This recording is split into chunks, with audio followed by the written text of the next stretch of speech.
नमस्कार, good evening, बहुत स्वागत है आप सभी का। मैं हूं आपके साथ नैना यादव और लेकर हाजिर हूं प्राइम टाइम खास शो इंडिया बोल रहा है। खबर है कि हमास का खात्मा करेगी पाकिस्तान की सेना।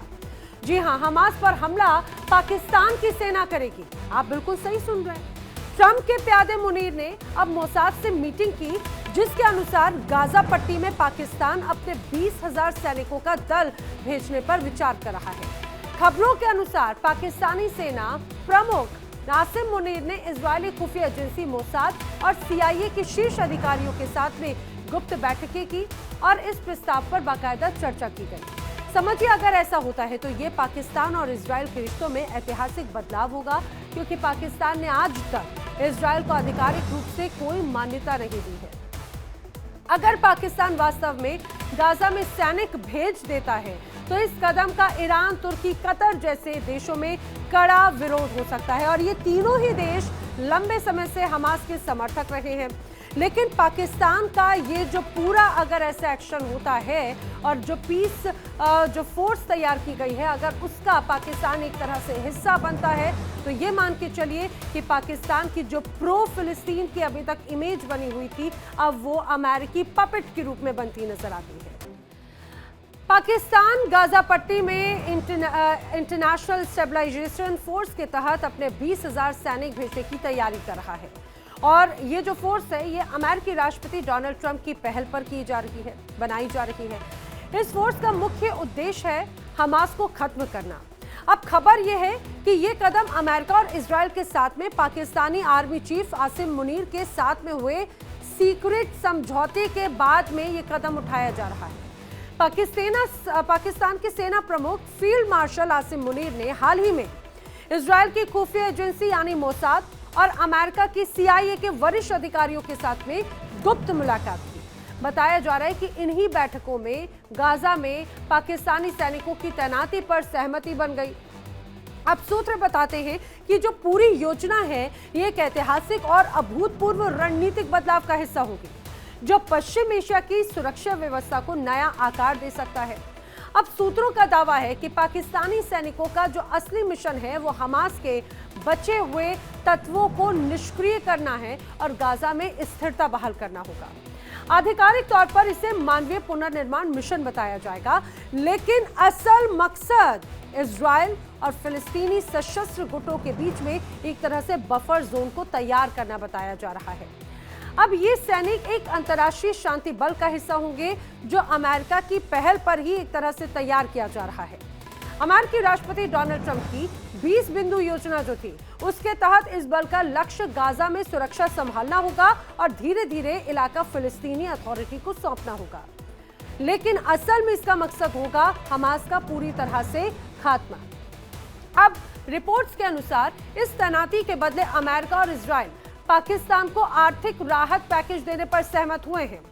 इसमें वर्ल्ड बैंक कर्ज पर ढील, भुगतान में मोहलत और खाड़ी देशों के जरिए वित्तीय मदद जैसी रियायतें शामिल हैं, जिसकी जरूरत फिलहाल पाकिस्तान में बहुत ज्यादा है, क्योंकि वहां पर क्या हालात है, कर्ज में डूबा पाकिस्तान महंगाई के बोझ तले, और वो इसी उम्मीद में है कि कहीं से उसको आर्थिक सहायता मिल जाए और आईएमएफ से जिस तरह से कहा जाए कि अभी लगातार बैंक कर्ज पर उसको ढील मिल जाए और भुगतान में थोड़ी मोहलत मिल जाए। और क्या चाहिए? अब ये डील पाकिस्तान के लिए आर्थिक संकट के बीच में एक बड़ी राहत मानी जा रही है और इसीलिए माना जा रहा है कि शायद पाकिस्तान अब अपना ईमान तक बेचने को तैयार हो गया। करेंगे चर्चा मेरे साथ में खास मेहमानों का जो पैनल जुड़ रहा है उनके साथ में। फिलहाल मेरे साथ में इस दौरान जो जुड़ रखे हैं भू राजनीतिक विश्लेषक रिटायर्ड कर्नल संजीव मलिक जी हैं। बहुत स्वागत है संजीव मलिक जी आपका इस चर्चा में। संजीव मलिक जी, आपसे मैं समझने की कोशिश करूंगी, जरा समझाइए कि अभी तक हम देखते रहे हैं पाकिस्तान को जो खुद को प्रो फिलिस्तीन कहता रहा है, जगह जगह ये कहता रहा है, और हमास को भी एक तरह से वो वहां के लड़ाके के तौर पर आजादी की लड़ाई या फिर आजादी के परवाने जो उनकी भाषा में कहा जाता है उस तौर पे बताता रहा है। अब उन्हीं के खात्मे के लिए एक तरह से अपनी भूमिका निभाते हुए पाकिस्तान नजर आ सकता है, ऐसी बड़ी खबरें आ रही हैं। नैना, नमस्कार और सभी पैनलिस्ट को मेरा बहुत बहुत नमस्कार। जी सर। बड़ी इंटरेस्टिंग चीजें चल रही है। जैसे जैसे दिन बीतते जा रहे हैं नई नई चीजें सामने आ रही है। इट्स अ वंडरफुल थिंग क्योंकि ये वंडरफुल इसलिए कह रहा हूं कि देखिए मैम, पाकिस्तान का कोई अपना स्टैंड है ही नहीं। पाकिस्तान वो अब पे करेगा जो उसने नमक खाया है, और नमक खाया है किसी का भी नहीं, अमेरिकन प्रेसिडेंट का। अमेरिकन प्रेसिडेंट उनको आईएमएफ के थ्रू, उनको वर्ल्ड बैंक, अरब कंट्रीज के थ्रू या दूसरी वित्तीय संस्थाओं के थ्रू पैसा दिलवा के वो मदद करेगा जो उन्होंने प्रॉमिस किया है। अब ये प्रॉमिस क्या है, क्या एक्सपेक्टेड है, पर्दे के पीछे क्या होता है, ये हमको नहीं पता है। लेकिन हम जब इसका एनालिसिस करते हैं तो हम ये पाते हैं कि अमेरिका ने डिक्टेट किया है मुनीर साहब को कि मुनीर साहब आपको ये काम करना है। ये क्यों किया है? अमेरिका डायरेक्ट नहीं चाहता अपनी फोर्सेस को इन्वॉल्व करना है, ना ही बागराम में, ना ही फिलिस्तीन और इजराइल के जो कॉन्फ्लिक्ट है इसके अंदर। मतलब फिलिस्तीन तो आज की डेट में नहीं है, बल लेकिन जो हमास का इशू चल रहा है वहां पे, और आतंकवादी हिजबुल्लाह वगैरह वगैरह सब जो अपने आप को ब्रदरहुड में पाते हैं कि we are the arms of the brotherhood, उसके अंदर कभी भी पाकिस्तान नहीं बचने वाला है। बचने वाला इन सेंस इन्वॉल्वमेंट के पॉइंट ऑफ व्यू से कह रहा हूं मैं, क्योंकि अमेरिका ने डिसाइड किया है कि वो अपने ना ही तो सैनिक भेजेगा, ज्यादा अपनी नेवी को अपना तैनात कर सकता है, एयरफोर्स को कर सकता है, हम्म। लेकिन अपने ग्राउंड फोर्स को वो भेजने में हम्म। उसको अभी शायद उसने हो सकता है लेसन लिया हम्म। हो पिछले कुछ असफलताओं से। हम्म। पाकिस्तान ने ये सब एग्री किया है, ये हम पहले कह रहे थे, ऑलमोस्ट 15 दिन पहले हम टीवी पे बात कर रहे थे। जी। पाकिस्तान आएगा और अल्टीमेटली इजराइल के थ्रू अमेरिका उसको मान्यता दिलवाएगा, इजराइल को हम्म। पाकिस्तान के माध्यम से हम्म। पाकिस्तान को रिकॉग्नाइज करेगा। हाँ, it may take couple of months और मे बी ईयर, बट ये अल्टीमेटली एम ये है कि इस जो कॉन्फ्लिक्ट है इजराइल वाला, उसके साथ पाकिस्तान की फोर्सेस जो इन्वॉल्व करने की जो प्रपोजल है, ये तो एक्सपेक्टेड था ना मैम। जी जी। और एक बात, ये पाकिस्तान की दूसरी फोर्सेस हैं। 70s के दशक से ले लीजिए, पाकिस्तान की फोर्सेस तो ऑलरेडी है। हूती के खिलाफ जो सऊदी अरब इनको इस्तेमाल कर रहा है, ये कोई नई बात थोड़ी है, ये तो पहले से इस्तेमाल करता रहा है। रही बात सऊदी अरबिया के साथ, जो हमारे विश्लेषक ये कहते हैं कि जो डिफेंस पैक्ट इन्होंने कराया है वो अमेरिका का कराया हुआ है। और ये तब हुआ है जब पाकिस्तान ने उसको अमेरिका को बोला कि मुझे अगर आप इतने सारे इंटरनेशनल कमिटमेंट में आप मुझे शामिल करोगे, मेरे से कुछ चाहोगे, मैं अपनी फोर्सेज इन्वॉल्व करूं, लेकिन मेरी इकोनॉमी जो इस चीज को अलाउ नहीं करती, तो मेरे को इकोनॉमिकली आप सपोर्ट कीजिए। यही देखते हुए अमेरिका ने उसको वायदा किया है कि यस, हम आपको जहां तक संभव होगा पूरा इकोनॉमिकली सपोर्ट करेंगे।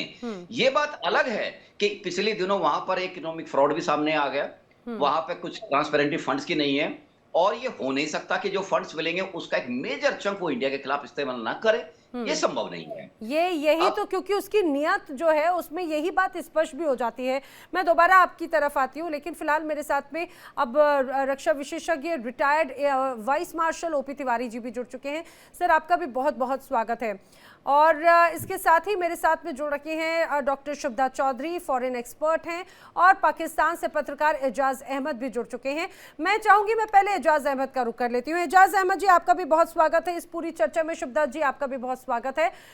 एजाज अहमद जी, फिलिस्तीन को एक तरह से हमेशा समर्थन करता हुआ नजर आया है पाकिस्तान, और हमास को भी लड़ाके के तौर पर बताता रहा है। फिलिस्तीन के हितों की आवाज उठाने वाला जो ग्रुप है वो एक तरह से हमास बताया, प्रो फिलिस्तीन समर्थक पाकिस्तान को माना जाता है। लेकिन आखिर क्या हो गया, ये किस तरह से अपने लड़ाके भेजकर वहां पर माना जा रहा है कि हमास के विरुद्ध ही अब खड़े होने जा रहे हैं आप?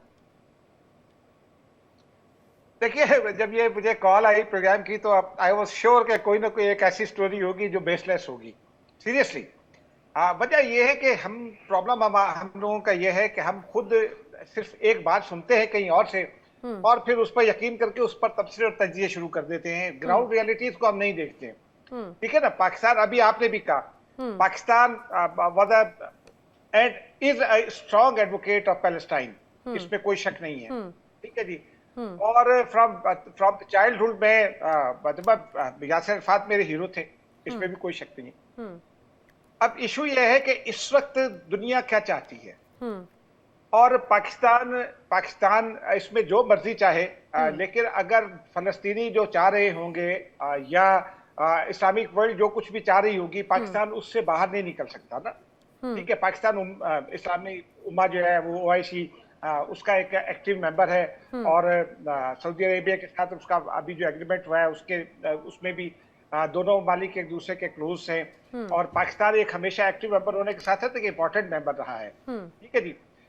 पाकिस्तान का और इस्लामी दुनिया का फॉर वेरी लॉन्ग टाइम ये स्टैंड रहा है कि पैलेस्टाइन जो है वो लेजिटिमेट रियासत है, स्टेट है, और इजराइल जो है वो नाजायज स्टेट है।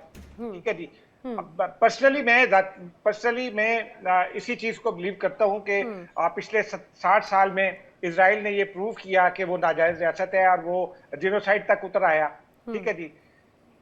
पाकिस्तान और इस्लामिक उम्मा ने पहले तो सबका ये मौक़िफ़ था ना कि इसराइल को की जगह फलस्तीन होना चाहिए। उसके बाद फॉर वेरी लॉन्ग उस इस्लामिक उम्मा ने ये कंक्लूड किया कि टू स्टेट सॉल्यूशन इसका एक हल है। अब इसराइल एक रियलिटी है और पैलेस्टाइन भी एक रियलिटी है। पैलेस्टीनियन की वो लैंड है फॉर सेंचुरीज। तो अब टू स्टेट सॉल्यूशन जो है उसके बगैर जो हम सब बात कर रहे हैं वो उस टू स्टेट सॉल्यूशन के गिर्द ही घूमेगी। टू स्टेट सॉल्यूशन अगर होगा तो फिर बात आगे बढ़ेगी, नंबर 1।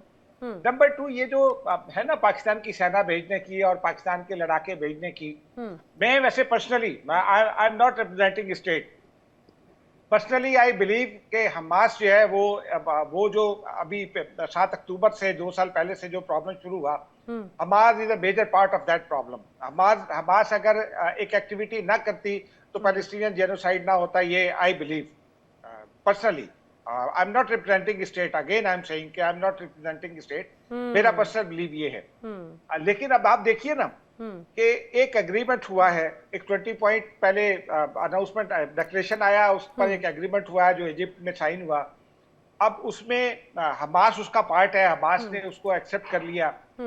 अब रही इंटरनेशनल फोर्स की बात, तो अभी मतलब आप एक तरह से मैं देखिए आप घुमा फिराकर आप बड़े गुडी मीठे शब्दों में ये कह रहे हैं कि हाँ ठीक है हमास उसका हिस्सा है, लेकिन हमास ने गलत किया है और उसी का खामियाजा इजराइल और हमास के बीच में तनाव है। मैं जाती तौर पर ये समझता हूँ, मैं यहाँ भी कहता रहा हूँ, पाकिस्तान में भी, कि हमास अगर वो 7 अक्टूबर से पहले वो एक्ट ना करती तो पैलेस्टीनियन जेनोसाइड शायद ना होता, लेकिन शायद ना होता। ठीक है लेकिन बात ये है ना, लेकिन बात ये है एजाज अहमद कि जब से हमास बना 1987 हो या 1988 हो, उसका उद्देश्य तो इजराइल के खात्मे को लेकर ही था, उसका तो विरोध तभी से था। और पाकिस्तान तो 1947 से लगातार फिलिस्तीन का समर्थन और इजराइल का विरोध करता रहा है।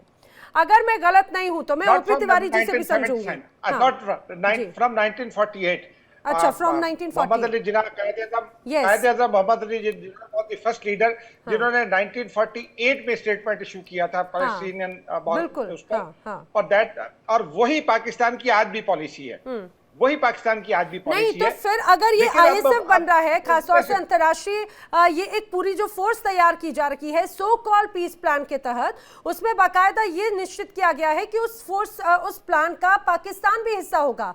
मोसाद के साथ में मीटिंग होती है, आपके सेना अध्यक्ष की CIA के साथ में मीटिंग होती है, और अमेरिका चाहता है कि एक तरह से साथ में, भले आप माने या ना माने, आपने कहा कि ये काल्पनिक है, लेकिन कुछ समय के बाद में वो स्थिति उस पर जब मोहर लग जाएगी फिर उसके बाद में आप क्या करते बैठेंगे।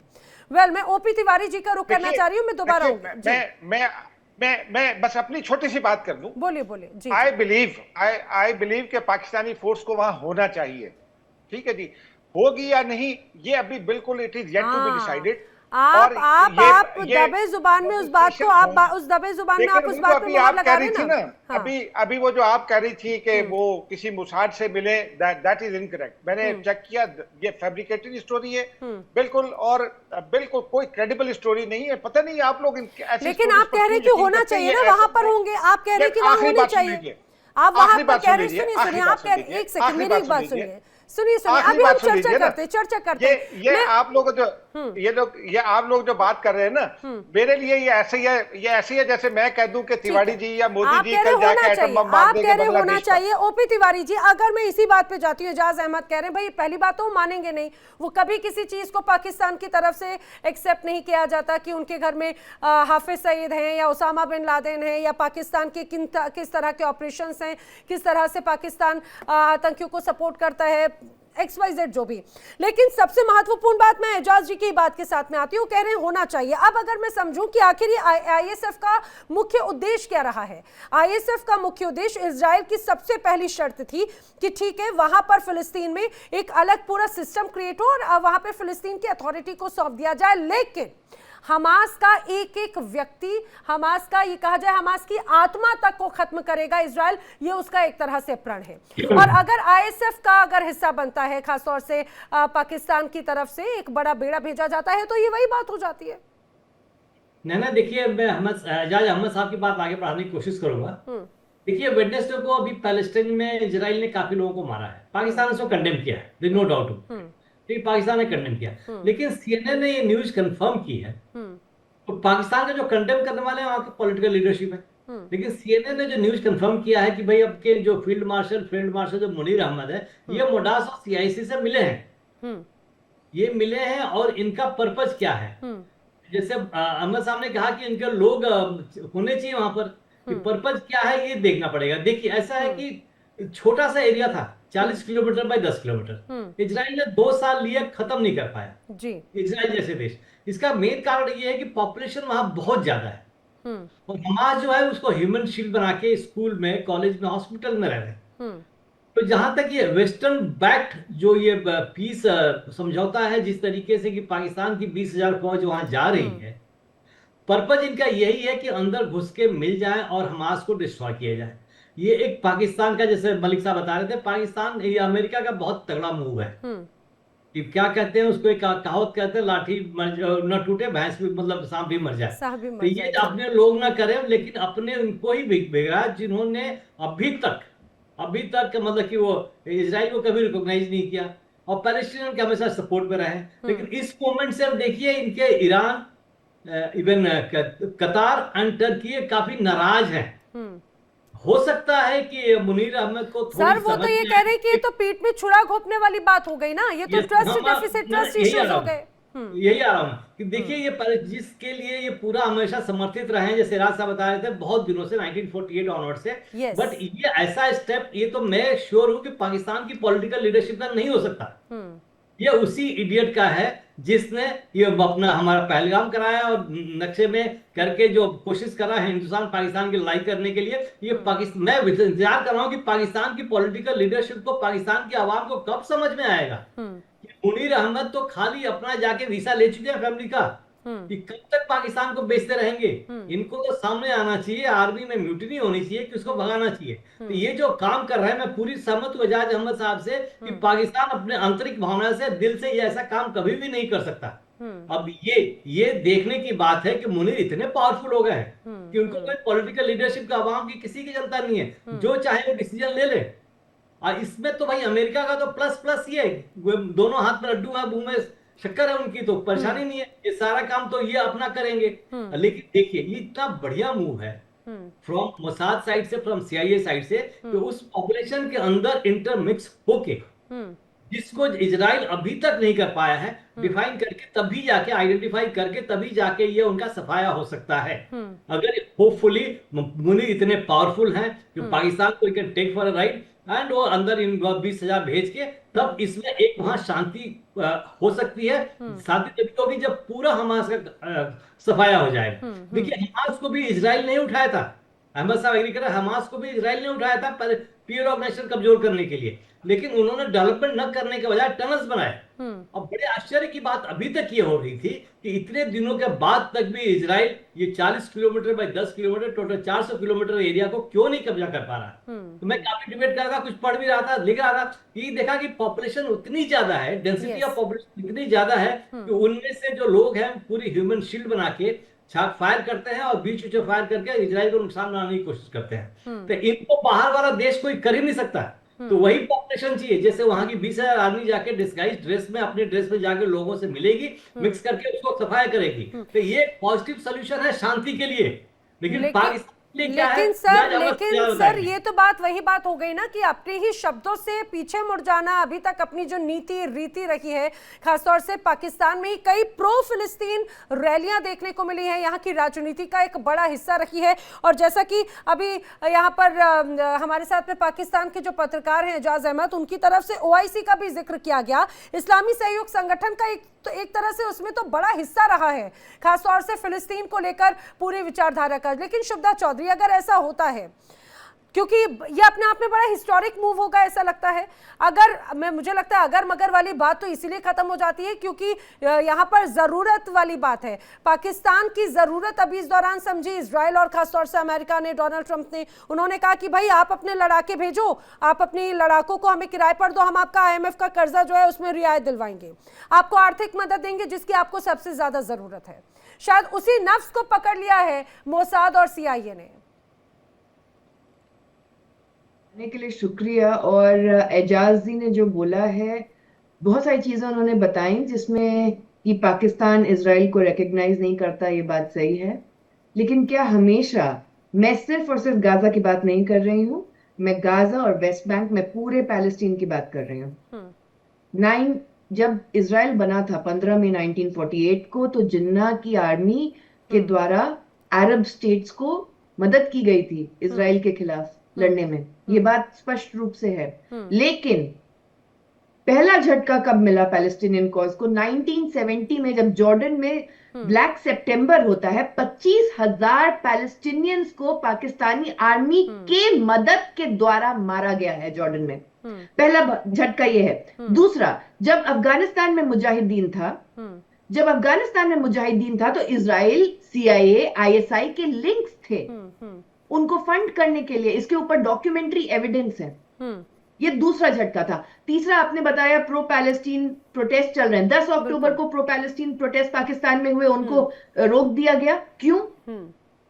कितने को? अच्छा ठीक है, एजाजी का ये मानना है कि उनको ये लगता है कि हमास अगर ये जेनोसाइड या 7 अक्टूबर नहीं करता तो ये स्थिति नहीं होती। तो हिस्ट्री 7 अक्टूबर से शुरू नहीं होती है। और ये चीज मैं इसलिए बोल रही हूं क्योंकि मैं खुद वेस्ट बैंक पैलेस्टीन में रही हूं और वहां से 11 इंडियंस को सेफली लेके आई हूं और मुझे चप्पा चप्पा पता है।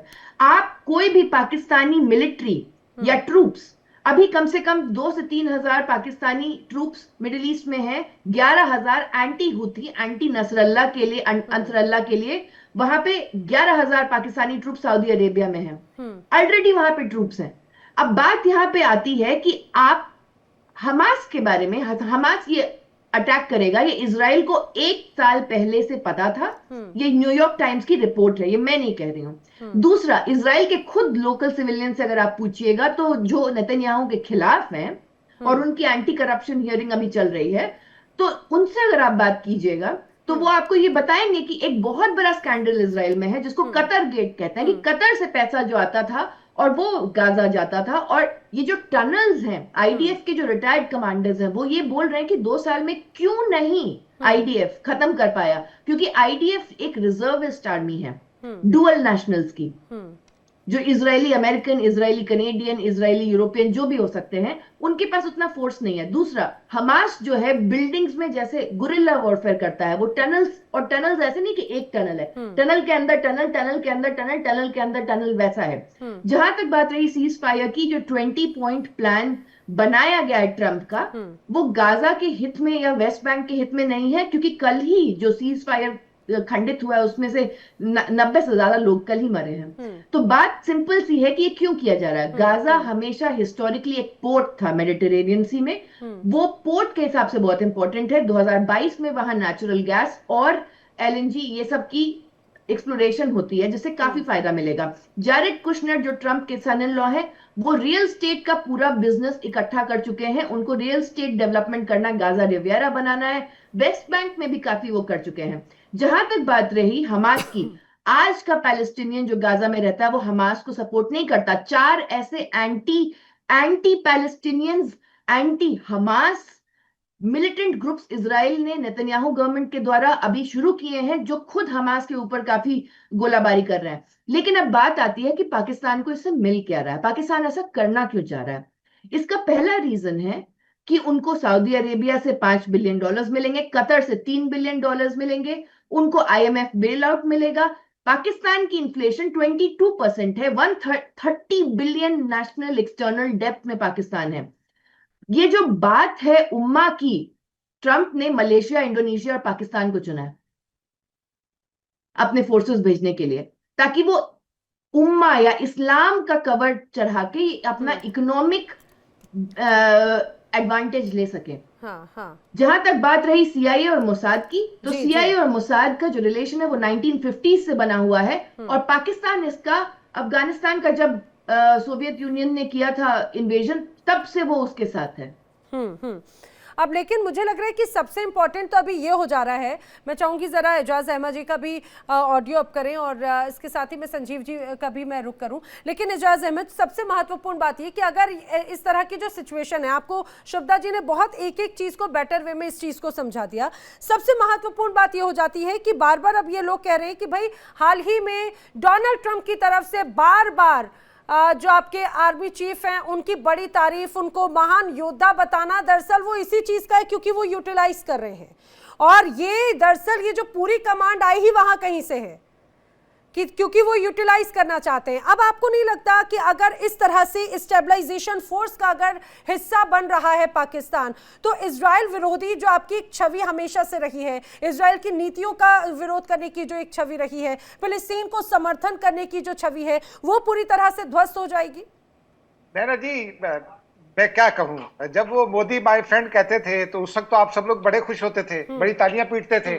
अब उन्होंने शहबाज शरीफ की और आसिम मुनीर की तारीफ कर दी, तो ये, लेकिन पहले मैं तिवारी जी, लेकिन मुझे एक बात मेरे बुजुर्ग हैं, लेकिन अगर वो तो तारीफ अभी भी करते हैं, उन्होंने सुनिए अमेरिका ने तो हमारे ऊपर भर भर के टैरिफ लगाए, लेकिन फिर भी वो तारीफ करते हैं। बोलने दीजिए, प्लीज बोलने दीजिए, फिर भी तारीफ करते हैं जी, प्लीज बोलने दीजिए, प्लीज बोलने दीजिए। तिवारी जी बुजुर्ग हैं, मैं इनकी रिस्पेक्ट करता हूँ, एनालिसिस भी ठीक करते हैं, कोई ऐसी बात नहीं है। अरे मुझे लगता है कि आप लोगों की उम्र में बहुत ज्यादा अंतर नहीं होगा वैसे एजाज जी और तिवारी जी। टीवी प्रोग्राम में बैठकर किसी को इडियट कह देना, मैं इसको मुनासिब नहीं समझता। देखिए हमारा केस क्या है, मेरे सुनिए तिवारी जी, मैं बात करनी थी, उनका बड़प्पन देखिए। हमारा केस ये है कि अफगानिस्तान के रास्ते और बलूचिस्तान के टेररिस्ट के रास्ते इंडिया सबोटेज एक्टिविटी करता है, टेररिज्म फैलाता है, लेकिन मैं कभी मोदी जी को इडियट नहीं कहूंगा। I will not say anything against Modi ji और एनी ऑफ योर लीडर। ये उनका बड़प्पन देखिए, वो जनता के लीडर अपोलोजाइज कर रहे हैं, हालांकि उन्होंने ऐसे कोई शब्द नहीं कहे। पाकिस्तान की तरफ से जो पत्रकार जुड़ते हैं वो तो जाने क्या क्या कहते हैं, ये इनकी तहजीब है। Thank you. अब आते हैं जरा गद्दाफी की जानिब। ये मुझे ये अच्छा एनालिसिस पसंद आया खातून का, लेकिन देखिए कुछ ग्राउंड रियलिटीज हैं।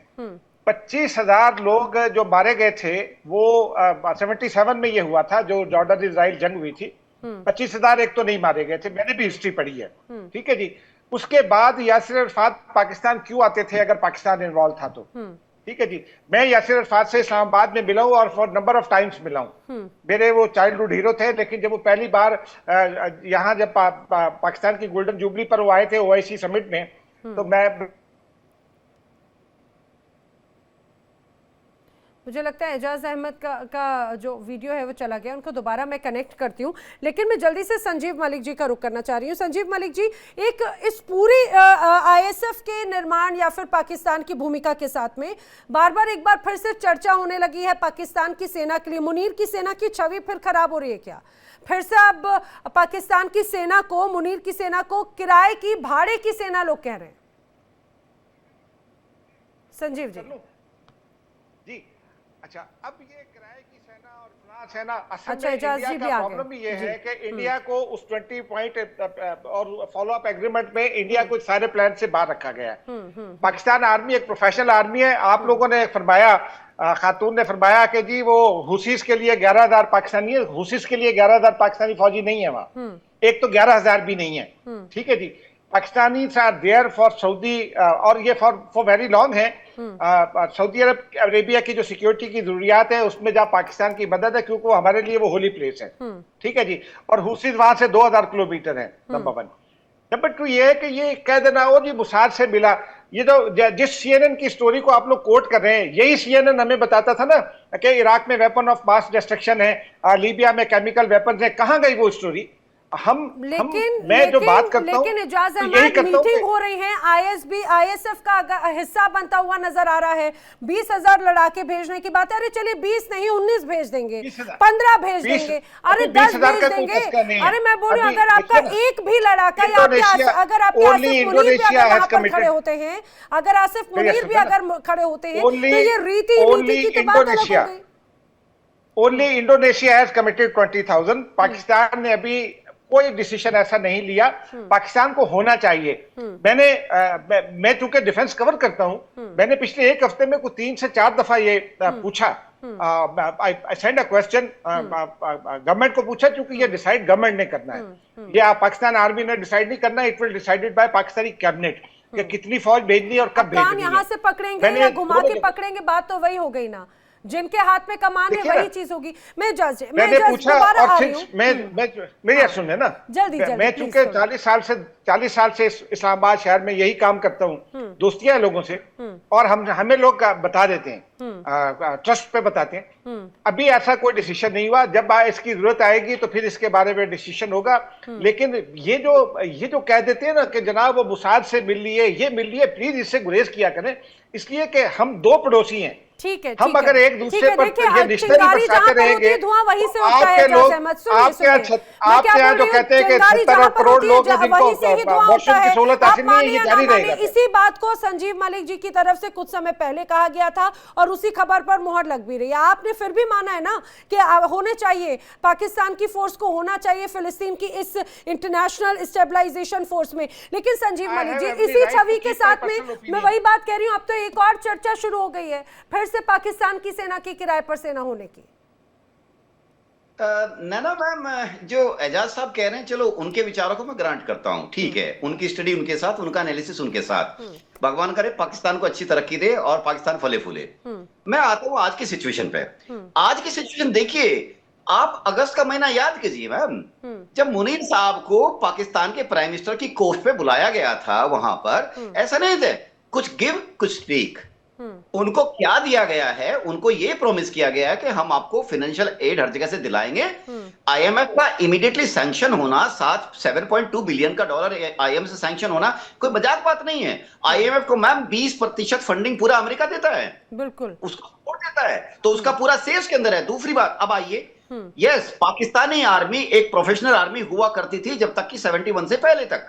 71 के बाद जब से इनके कू शुरू हुए, कू रैम्पेंट हो गए और वहां पे इनके मार्शल लॉ लगने लगे, ये एक मर्सनरी आर्मी हो गई है। मर्सनरी आर्मी क्यों कह रहा हूं मैम? अब आप यहाँ पे ट्रंप साहब दिमाग से खेल रहे हैं, वो अपना कहीं भी ग्राउंड फोर्स कमिट नहीं करेंगे, कहीं नहीं करेंगे। आप देखिएगा, सऊदी अरब, हुती, पाकिस्तान, अभी आ गया उम्मा का केस। देखिए पाकिस्तान अगर मानवता की बात करता ना, तो आज ये हालत ना होती। पाकिस्तान बात करता है मुस्लिम ब्रदरहुड, उम्मा, अरे इंसान भी तो उम्मा ही है। इंसान को क्यों नहीं मानते आप अपना पार्ट? नहीं मानते हो आप। आपने डे 1 से क्रिटिसाइज किया इजराइल को, इजराइल का अस्तित्व नकारा, इजराइल को मिटाने की बात करी, इजराइल की। और दूसरी तरफ देखिए नैना मैम, दूसरी तरफ देखिए, जब इनको पैसे की जरूरत है, रिलायबल सोर्स को अच्छी तरह से पता है, इन्होंने अपना आर्टिलरी एम्यूनिशन तक बेच दिया इजराइल को फायर करने के लिए, क्योंकि इनको पैसे चाहिए थे, मिल नहीं रहे थे, ये ग्रे लिस्ट में थे उस टाइम। अब आते हैं उसकी बात के, यस अमेरिका इनको यूज करेगा अच्छी तरह, और ये नहीं है जब ट्रंप साहब के साथ हुआ है, हम जैसे एनालिस्ट ये इंक्लूड कर सकते हैं, ईरान के खिलाफ इस्तेमाल होगा, चाइना के खिलाफ इस्तेमाल होगा, ऊपर से इजराइल के इसमें बीच में जो इजराइल और जो हमास का जो चल रहा है, हमास को उम्मा से ही मरवाएगा। ऐसा नहीं है, अमेरिका बहुत चालाक कंट्री है, उम्मा को उम्मा से ही फिनिश करवाएगा। और आप चिंता मत कीजिए, थोड़े दिनों में जब डॉट्स और जुड़ेंगे, सिचुएशन और क्लियर होगी, तो मैं समझूंगा मेरे एजाज भाई साहब सिचुएशन को और अच्छी तरह से ईमानदारी से। मुझे लग रहा है कि वो भी अभी, हालांकि क्योंकि एजाज जी वहां का डिफेंस ही कवर करते हैं, शायद वो आने वाले वक्त में खुद ही इस बात को, अब क्योंकि उन्होंने खुद ने अब इस बात को दरकिनार किया है, बाद में एक्सेप्ट करेंगे या नहीं करेंगे। लेकिन मैं जल्दी से ओपी तिवारी जी का रुख कर रही हूँ। तिवारी जी, जिस तरह से अभी खबर आई, हालांकि पाकिस्तान की तरफ तरफ से एक्सेप्ट नहीं किया जाएगा, ये एक्सपेक्टेड था। लेकिन अगर ये वाली सिचुएशन बनती है तो ये तो अंदर खाने और लोगों को नाराज कर देगी ना, क्योंकि एक बड़ा विद्रोह, एक बड़ी प्रदर्शन प्रो फिलिस्तीन के तौर पे नजर आए लोग लगातार। खासतौर से जो 20 सूत्री मांग अमेरिका और इनकी तरफ से जो नजर आई थी, उस पर भी बड़े स्तर पर नाराजगी देखने को मिली थी और पाकिस्तान ने भी नाराजगी जताई थी। अब तो वही कहेंगे कि भाई यू टर्न हो गया, आखिर ऐसी क्या बात हो गई? नहीं, देखिए एजाज साहब भी कहेंगे, देखिए एक इनके पार्लियामेंट में, इनके संसद में एक सीनेटर ने कहा था कि अमेरिका के सारे गंदे काम पाकिस्तान करता है। शायद इन्होंने सुना होगा, इन्होंने रिपोर्ट भी किया होगा। तो ये भी एक अमेरिका का ही गंदा काम है। अब रक्षा मंत्री ने तो अवश्य कहा है कि संसद में पास होगा तब जाएंगे यहाँ के लोग हमारे, लेकिन कब जाएंगे, कैसे जाएंगे? अगर मुनीर साहब ने कमिट कर दिया है तो उनका डंडा इतना मजबूत है, उनका डंडा इतना मजबूत है पाकिस्तान में कि कोई पार्लियामेंट या कोई भी उनके खिलाफ नहीं जा सकता जी। अब देखिए पाकिस्तान की आर्मी की खुद ही परेशानी हो रही है। पाकिस्तान का खैबर पख्तूनख्वा में भी वहां अटैक हो रहा है, बलूचिस्तान में अटैक हो रहा है, इनके जवान मार जा रहे हैं। फिर भी इन्होंने कमिट किया कि हम 20,000 जवान वहां भेज देंगे। बेसिकली पर्पज क्या है? एक इंटरनेशनल स्टैंडर्डाइजेशन फोर्स वहां पर, स्टेबिलिटी फोर्स बनाई जाएगी, हमास में डाला जाएगा। इस सिचुएशन में कोई वेस्टर्न वर्ल्ड अपना कमिट नहीं करेगा, अपने जवान नहीं भेजेगा। जैसे मलिक साहब बता रहे हैं, अमेरिका तो अपना कभी भी नहीं भेजेगा। तो इसको तो उन्हीं से वीक करना है जिनसे काम कराया जा सके। यानी कि इस्तेमाल कर रहे क्या अमेरिका की तरफ से पाकिस्तान की फोर्स को यूज किया जाएगा क्या? यस, यही कर रहा हूँ। गंदा काम जिनका संसद ने कहा था कि हमारे अमेरिका के सारा गंदे काम हम करते आ रहे हैं, तो गंदा काम जो कराएंगे इस तरीके से कराएंगे। अब इनको तो जहां पर अहमद साहब एग्री करे ना करे, लेकिन कहूंगा जब उनकी आवाम और देश की फाइनेंशियल आर्थिक स्थिति इतनी खराब हो जाती है तो सब कुछ जायज हो जाता है। आपको जो पैसा कमाना है, कुछ ग्रांट लेना है, एवरीथिंग सब कुछ जायज हो जाएगा। अभी तक एंटी इजराइल फीलिंग लेके पाकिस्तान को क्या मिला? कुछ ही मिला। तो हो सकता है एक हथकंडा लगाएं कि हमें भाई पैसे मिल जाए, हम थोड़ी अपनी आर्थिक से सुदृढ़ करें, हम 20,000 लोग भेजें, जबकि वो सक्षम नहीं है। इरशाद साहब की बात एक करना चाहूंगा, आपकी आर्मी बिजनेसमैन है, कॉर्पोरेट सेक्टर है, प्रोफेशनल तो कभी भी नहीं है। आपको 71 वॉर का याद होगा, आपके भाई बंधु ही थे वहां पर। आपकी आर्मी ने वहां क्या किया, ये दो लेडीज बैठी हुई, मैं कुछ नहीं कहना चाहूंगा। कहानियां आपकी दादी और नानी वहां रही होंगी, जरूर सुनाती होंगे। 71 में हम बहुत छोटे थे उस समय।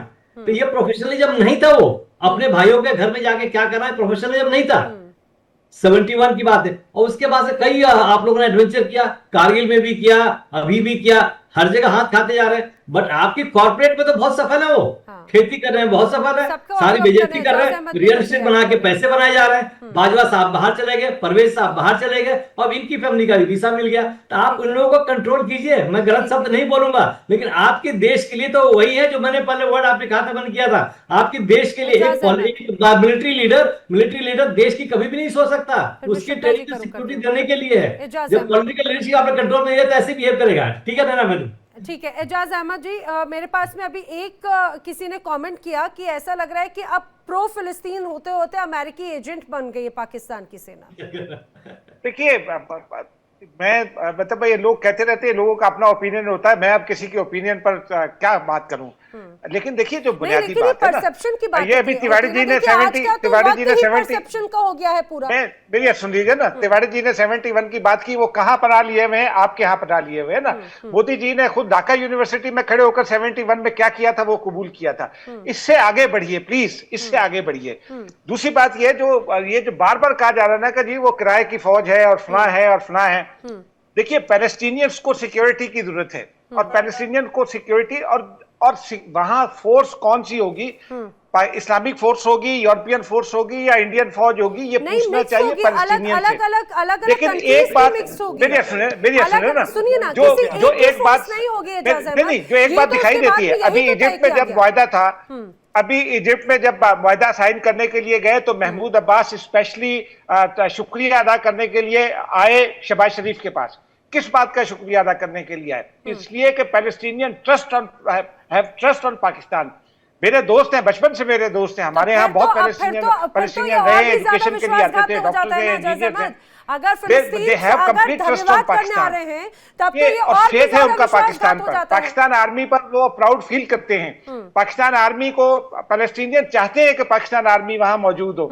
लेकिन जो प्रॉब्लम है इंडिया का, आपके यहाँ तो गौतम अडानी तो वहां जाकर अगर चलाए पोर्ट ले लें, आप वहां से मैं अभी तक वही सोच रही थी कि अभी तक आपने मोदी का नाम नहीं लिया, अडानी का नाम नहीं लिया, अजीत डोभाल का नाम नहीं लिया, ड्रोन लेता है तो जो उसने जेनोसाइड किया है, हाँ। जेनोसाइड जो उसने की आवाज भी कट रही है। मैं संजीव मलिक का फिर मैं जल्दी से शुभदा जी का मोदी जी के दिखा सकते हैं जी। नैना मैम, जहां डॉक्टर शुभदा ने छोड़ा था मैं उस चीज को थोड़ा एक्सटेंड करना चाहूंगा। जी जी जी जी। देखिए, अभी हमारे पाकिस्तानी मेहमान ने बोला इस्लामिक आर्मी, इस्लामिक फौज। ये एक्चुअली में आप इस 2 वर्ड के पीछे इनकी मानसिकता समझिए। इन्होंने सारा खेल इस पूरे खित्ते का, पूरे एरिया का खेल इसी मानसिकता ने खोया है। इस्लामिक फौज। आप जिस दिन इंसानियत की बात करना शुरू कर दोगे, दुनिया में शांति आनी शुरू हो जाएगी। आप लोगों ने धर्म को, कट्टरवादता को हर चीज में घुसाया है और पॉलिटिक्स को अपना आधार बनाया है उसको लेकर। रही बात है डॉक्टर शुभदा जो कह रही थी ना, बिल्कुल सही बात है, एग्जैक्टली टू द पॉइंट। बात यह है कि ये लोग जो पाकिस्तान से हैं, ये एक रोलिंग बॉल है। आप इनको डायरेक्शन देने की जरूरत है, ये उधर भी रोल करेंगे। आप ये हमारे एजाज भाई साहब जो हैं, आप बात कीजिएगा वहां पे शांति के, और जो आज आप स्टैंड ले रहे हो ना, ये स्टैंड अगर आपने 30-40 साल पहले भी ले लिया होता तो आज की स्थिति ना देखनी पड़ती। आपने गलत को गलत नहीं कहा, आपने हमास हिजबुल्लाह को हमेशा उनको एक तरह जस्टिफाई किया है आपने। एक तरह से एक तरफ की किलिंग हो रही है, ठीक है, they may be from other faith से क्या होता है? क्या इंसान खत्म हो जाता है? उसके अंदर हर्ट दूसरा आ जाता है, उसके अंदर 3 लेग्स आ जाती हैं क्या? आपने कट्टरवादिता के कारण हर इंसान को जलील किया है, हर इंसानियत को मारा है आपने। आप कट्टरवादिता जिस दिन छोड़ देंगे एजाज साहब, अब मेरी बात सुन लीजिए, मैं आपको बहुत बार सुन रहा हूँ एजाज साहब, ये कट्टरवादिता आपकी पाकिस्तान की जो हवा में है ना, आप निकाल दीजिए, आपका सुधार शुरू हो जाएगा। आप इंसान को इंसान मानने से करते हैं मना, और उम्मा के बल। लेकिन संजीव जी, सबसे बड़ी दिलचस्प बात तो ये हो जाती है कि इसी इजराइल को ही एक तरह से जेनोसाइड के तौर पर या बड़े नरसंहार के तौर पर हमेशा से ट्रीट करती रही है पाकिस्तान, शुभदा जी।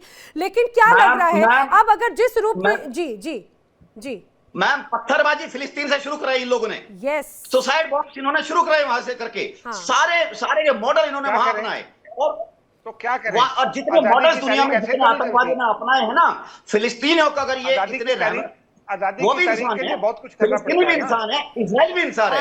ये Ejaz Ahmad, I would love to hear from Shubhada जी। नहीं, एजाज साहब सुनिए मेरी बात। शुभदा जी से भी सुनवा देंगे, लेकिन मैं वही बोल रही थी, इतना पूरा डिबेट को अब हम एंड की तरफ आ रहे हैं। अभी तक ना आपने अजीत डोभाल का नाम लिया, ना पीएम मोदी का नाम लिया, ना अडानी अंबानी का नाम लिया। आखिर कैसे पूरा दिन हो गया? देखिए, इसी से साबित होता है कि मैं बिल्कुल कमेंट नहीं करता हूँ। कोई बात होगी तो जरूर करूंगा, नहीं होगी तो नहीं करूंगा। इररिलेवेंट था, लेकिन ठीक है, मैं शुभदा जी का जल्दी से रुक करिए प्लीज, टाइम के लिए करते हैं। लेकिन शुभदा जी, जो सबसे महत्वपूर्ण बात, जो एक इमेज परसेप्शन की बात हो रही थी, वही अभी जो रिसेंटली हमने बात की कि एक ऐसा परसेप्शन है, एक परसेप्शन की ही क्या ये बातचीत है कि अभी तक हमेशा पाकिस्तान की आतंक परस्त एक छवि रही, आतंकियों को समर्थन करने की बात रही, तो इस तरह से किसी पीस प्लान का हिस्सा बनकर ये डैमेज कंट्रोल करने की कोशिश है क्या मुनीर की सेना की, कि भाई वो किसी पीस मिशन का हिस्सा बनेंगे, ये दिखाने की कोशिश हो, लेकिन असल में तो वहां पे हमास के खात्मे का उद्देश्य है? देखिए नैना जी, पहली चीज तो ये है कि कोई सीज फायर या पीस प्लान है नहीं। ये सिर्फ और सिर्फ ढकियान्यूसी एक फैब्रिकेशन है यूएस के द्वारा, ट्रंप के द्वारा, जिसके इकोनॉमिक एडवांटेजेस हैं जो मैंने पहले गिना दिए। दूसरा चीज, मैं अजीज जी को बोलना चाहूंगी कि ब्लैक सितंबर जो जॉर्डन जिसका एग्जांपल मैंने दिया था, वो 6 सितंबर 1970 से लेके 23 जुलाई 1971 तक था, जिसमें Egyptian president Nasser heart attack से कायरो के एयरपोर्ट में उसको रोकने के लिए जा रहे थे और वहां पे उनका देहांत हो गया। 77 की बात नहीं हो रही है, 70 to 71 की बात हो रही है। पहला चीज, खुद पाकिस्तान में तहरीके इंसाफ के जो है फवाद चौधरी, उन्होंने इसका खंडन किया है। जहां तक बात रही, यासिर अरफात इंडिया में बहुत बार आ चुके हैं, इंदिरा गांधी के साथ उनके काफी अच्छे संबंध थे। पाकिस्तान का 3 बिलियन से ज्यादा डायस्पोरा गल्फ में है। मैं सऊदी अरेबिया में रह चुकी हूं, बहुत सारे पाकिस्तानियों से मिल चुकी हूं, और वो सिर्फ और सिर्फ रेमिटेंस का ही बहुत बड़ा इकोनॉमिक एक्टिविटी है पाकिस्तान के लिए। तो उनको गल्फ का सुनना तो पड़ेगा, सऊदी अरेबिया कतर का सुनना तो पड़ेगा। आपस में सऊदी अरेबिया और कतर का भी बनता नहीं है, लेकिन उसके अलग आइडियोलॉजीज हैं। लेकिन दूसरी चीज है कि ये भी मैं बात एजाज जी की मानूंगी कि हाँ, अभी पार्लियामेंट में अप्रूवल होगा, लेकिन जनरल मार्शल जो फील्ड मार्शल आसिम मुनीर जी हैं, उन्होंने क्यों इसको गो अहेड दिया, ना कि प्राइम मिनिस्टर शहबाज शरीफ में? पहला क्वेश्चन। दूसरा क्वेश्चन है कि अगर मुझे ये समझ में नहीं आता है कि पैलेस्टीनियन कॉज को रिलीजियस क्यों बनाया जा रहा है? पैलेस्टीनियंस जूस होते हैं, मुस्लिम्स होते हैं और क्रिश्चियंस होते हैं। ये मुस्लिम आइडेंटिटी नहीं है फिलिस्तीन की। इसको हमेशा मुस्लिम आइडेंटिटी में क्यों डाला जाता है? मैं इसकी खंडन नहीं कर रही हूँ। और हाँ, ये हमेशा इस्लाम की आइडेंटिटी में क्यों डाला जाता है? जैसे कि ये अमेरिका यही तो चाहता है। जहां तक बात रही कि हाँ हम पड़ोसी हैं, लेकिन सर एक जेनोसाइड चल रहा है हमारी आंखों के सामने। एक कल्चर ऑफ डेथ है जिसको हम कंज्यूम कर रहे हैं। और आपको ये लगता है कि अगर पाकिस्तानी आर्मी वहां पे पोजीशन होगी तो वो इजिप्शियन, कतरी, सऊदी, इजरायली इंटेलिजेंस एजेंसीज के बिना काम करेगी? और ठीक है, अगर आप ये बोले कि सऊदी अरेबिया या गल्फ की अपनी आर्मी नहीं है, तो उनके अपनी पुलिस पाई होती है जिसको मुखाबरात बोलते हैं अरबिक में। तो बात यहां पे आ जाती है कि कैसे यहां पे काम होगा। और क्या ये यूएन का रेजोल्यूशन मिला है? इंडिया ने तो साफ मना कर दिया। यूएन का रेजोल्यूशन मिला है? नहीं मिला है अभी। क्या सेफ्टी होगी सोल्जर्स की? जो पाकिस्तानी सोल्जर्स हैं जो जाएंगे पैलेस्टीन के नाम पे लड़ने के लिए, वो इजराइल के डायरेक्शन पे, इजराइल की कंप्लिसिटी में काम करेंगे? ये कैसे हो सकता है? यहाँ पे विक्टिम जो है वो पैलेस्टीनियंस हैं। हमास को हटाना। तो शुभदा जी, क्या वही जो सवाल है, क्या ये परसेप्शन चेंज करने के लिए इस तरह से किसी चीज का हिस्सा है, या क्योंकि ऊपर से बॉस ने कह दिया है कि अब आपको इसमें शामिल होना है, आपको इसमें लड़ाके के तौर पर अपनी टीम को भेजना है, और इसके बदले में आईएमएफ से आपको कर्जा या फिर जो आपका डेप्थ है उसको रीपेमेंट करने के तौर तरीके वो ईजी हो जाएंगे, पैसा मिल जाएगा? देखिए, यूएस को, जैसे कि हमारे कॉलीग ने बोला, यूएस को वो उम्मा कोई बीच में ही लड़ाएगा, उसको कोई फर्क नहीं पड़ता। ये परसेप्शन मैनेजमेंट या पीआर नहीं है, ये इकोनॉमिक्स है, ये अर्थशास्त्र है, ये डीप रूटेड इकोनॉमिक्स है। बाकी मैं फिर से बोल रही हूं, ना मैं हमास का सपोर्ट करती हूँ, ना हिजबुल्लाह का करती हूँ, ना ही इजरायली जो अभी गवर्नमेंट है नेतन्याहू का, उसका भी मैं खंडन करती हूँ। लेकिन बात मैं ये बोल रही हूं कि ये जो कर रहे हैं, इसमें जो आम पैलेस्टीनियन नागरिक जो हर दिन मर रहे हैं, उनके लिए क्या क्या यहाँ पे इंटरनेशनल स्टेबलाइजेशन फोर्स? किस चीज का स्टेबलाइजेशन जब सीज फायर ही लागू नहीं हुआ है? किस चीज का स्टेबलाइजेशन जब यहाँ पे इजराइल के हॉस्टेजेस वापस आ गए लेकिन पैलेस्टीनियन 10,000 प्रिजनर्स वापस नहीं आए हैं? किस चीज का सीज फायर जब वहां पे कोई भी जस्टिस नहीं हो रहा है? किस चीज का सीज फायर कि जब नेतन्याहू के खिलाफ करप्शन केस होता है तब जेरूसलम में बॉम्बिंग हो जाती है, तब कतर पे अटैक कर देना होता है? मोसाद ने बोल दिया था कि हम कतर पे अटैक नहीं करेंगे, लेकिन इजराइल ने इंटर ऑर्बिटल रॉकेट लॉन्च किया था कतर पे। ठीक है। तो बात यहाँ पे ये है कि किस चीज का सीज फायर और किस चीज का स्टेबलाइजेशन। ऐसे समय में जब रिसेंटली हमने देखा कि किस तरह से बाकायदा इजराइल की तरफ से अब ये स्पष्ट मैसेज दिया गया है कि अब और भी ज्यादा आक्रामक हमला होगा, और हमने देखा भी कि किस रूप में बड़े स्तर पर हमला हुआ बाकायदा, खासतौर से पूरी तरह से गाजा में, और हमास के लड़ाके मारे गए, यानी कई आम नागरिक जरूर प्रभावित हुए। अब वक्त की कमी, आप सभी से मैं जल्दी एक एक रिएक्शन लूंगी। एजाज जी, थोड़ा जल्दी आप जवाब देना चाह रहे थे कुछ। जी, बेसिकली मैं शब्दा साहिबा की बात से बिल्कुल इत्तेफाक करता हूं कि आज भी ये हो रहा है पैलेस्टाइन में, और ये बंद होना चाहिए। लेकिन वो जो इन्होंने यूएन की बात की ना, और ये बात की कि आसिम मुनीर ने गो अहेड दिया, आसिम मुनीर ने गो अहेड नहीं दिया। शहबाज शरीफ वापस आए अमेरिका से, उसके बाद उन्होंने यहाँ बिलावल भुट्टो और बाकी तमाम लीडरशिप को एक एक करके बुलाया, मिले उनके साथ, उनको इत्मीनान में लिया, और उस कॉन्फिडेंस के साथ, उनका कॉन्फिडेंस लेकर फिर आगे बढ़े। नंबर 1। नंबर 2 ये कि आईएसएफ अभी भेजने का फैसला नहीं हुआ, लेकिन जब ये होगा तो it will be under UN cover. ये यूएन की रेजोल्यूशन के बाद जाएगी, उससे पहले नहीं जाएगी। बाकी जब आप जो मर्जी बातें करते रहे, वो यूएन कवर होगा तो ये जाएगी, और पाकिस्तान की पार्लियामेंट इसको अप्रूव करेगी। एक बात और आपको कह दूं, आपको याद होगा 4-5 साल पहले जब जनरल बाजवा थे और इमरान खान हुकूमत में थे, उस वक्त भी बल्कि सॉरी माफ कीजिएगा, नवाज शरीफ की हुकूमत थी उस वक्त भी सऊदी अरेबिया फौज भेजने की बात हो रही थी। पार्लियामेंट ऑफ पाकिस्तान जो थी उसने उस वक्त रिफ्यूज कर दिया था, और उस वक्त राहिल शरीफ थे, सॉरी, पाकिस्तान की पार्लियामेंट ने रिफ्यूज कर दिया था। तो पाकिस्तान की पार्लियामेंट को और पाकिस्तानी पॉलिटिशियन को प्लीज हल्का मत लीजिए। पाकिस्तानी पॉलिटिशियन जो है दे आर वेरी स्ट्रांग और दे आर लर्नेड, और वो सब चीजों को जानते हैं। अगर वो ये समझेंगे कि ये जाना चाहिए तो फिर वो अलाउ करेंगे। ठीक है। मैं अब जल्दी से मैं रुक करूंगी संजीव जी और ओपी तिवारी जी का, लेकिन सर सबसे महत्वपूर्ण बात है कि जिस तरह से अगर ये इसी तरह से एंटी फिलिस्तीन के तौर पर ये एक्शन के तौर पर लोग देख रहे हैं, और लोग तो अब वही मैंने कहा ना कि अमेरिकी एजेंट के तौर पर देख रहे हैं, क्या अब आंतरिक चुनौतियों से अब और भी ज्यादा स्थिति चिंताजनक होगी, क्योंकि लोगों का विरोध का सामना तो करना पड़ेगा? ओपी तिवारी जी, फिर मैं संजीव जी का रुक करूँ। ओपी जी। नहीं, देखिए ये आंतरिक स्थिति, मुझे पूरी उम्मीद है कि अगर मुनीर ने कमिट किया है तो पार्लियामेंट में, जैसे चौधरी साहब बता रहे थे, उम्मीद नहीं करता हम कुछ कर सकते हैं, लेकिन ये इसका देख पर्पस भी इनका हो सकता है, दिखाना चाहे कि हम एक आतंकवाद के खिलाफ है। हो सकता है ये लॉन्ग टर्म अगर मेजर हो मुनीर की तरफ से तो ये देश के लिए, विश्व के लिए एक अच्छी खबर होगी। इनको फंड भी मिलेगा और एक इनका इमेज बनाने की कोशिश करेंगे, और ये हो सकता है ये भी कहते हो कि हम भारत में कहीं पर भी हम आतंकवाद नहीं फैलाएंगे। Let's hope for the best. ठीक है, शांति मिशन के तौर पर Sanjeev ji. Nana ma'am, concluding 2 lines. Ji. Trump has given the charter. The Munir Saab will dance to the tune of Trump. And he has been promised the dividends. And dividend, in my view, my analysis is that after some time he'll become president of Pakistan. Oh. Please, mark my words. हो सकता है ये सच भी ना हो। आज की date में मेरा एनालिसिस ये है, he has been promised कि you will be given full dividends and you please reap them, but please dance to the tunes of what we say, do that.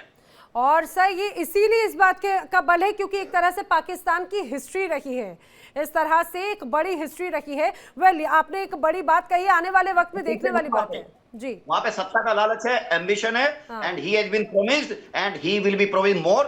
Because finances के साथ साथ ये been promise power. लेकिन क्या sir, अगर ये व्यक्तिगत अगर ये एक लालच है तो इसके चलते क्या ईमान धर्म बेच दिया जाएगा? बड़ी बात तो यही हो जाती है। वेल, आप सभी मेरे साथ इस चर्चा में शामिल हुए, आप सभी का बहुत धन्यवाद। लेकिन इजराइल और हमास के बीच, इजराइल और गाजा के बीच में इस तनाव में पाकिस्तान अपने लड़ाके भेजेगा, वो भी हमास के खिलाफ, जो अभी तक जिसका समर्थन पाकिस्तान करता रहा है, और बदले में है बहुत ढेर सारे पैसे का लालच। ऐसी तमाम बड़ी खबरें जरूर सामने आ रही हैं। बार बार सवाल यही कि क्या प्रो फिलिस्तीन से अब अमेरिकी एजेंट पाकिस्तान बन गया है? वेल, अब बारी है आज के सवाल की। आज का सवाल है, तेलंगाना की राजधानी क्या है? आपके सामने 2 ऑप्शंस है, एक है हैदराबाद, दूसरा है इंदौर। अगर आप इसका सही जवाब जानते हैं तो टीवी स्क्रीन पर बताए जा रहे नंबर पर आप हमें अपना सही जवाब भेज सकते हैं। सही जवाब देने वाले लकी विजेता को मिलेगा शानदार इनाम। और अब बारी है कल पूछे गए सवाल का जवाब देने वाले विजेता की। कल पूछे गए सवाल के विजेता हैं डॉक्टर बालकृष्ण कुलकर्णी, जो कि पुणे महाराष्ट्र के रहने वाले हैं। डॉक्टर बालकृष्ण कुलकर्णी जी, आपको इंडिया डेली टीम की तरफ से बहुत शुभकामनाएं। और इसी के साथ इस बुलेटिन में फिलहाल इतना ही। इंडिया डेली अब आपके स्मार्ट टीवी पर भी मौजूद है। इंडिया डेली 24/7 अब आप लाइव देख सकते हैं इन सभी प्लेटफॉर्म्स पर।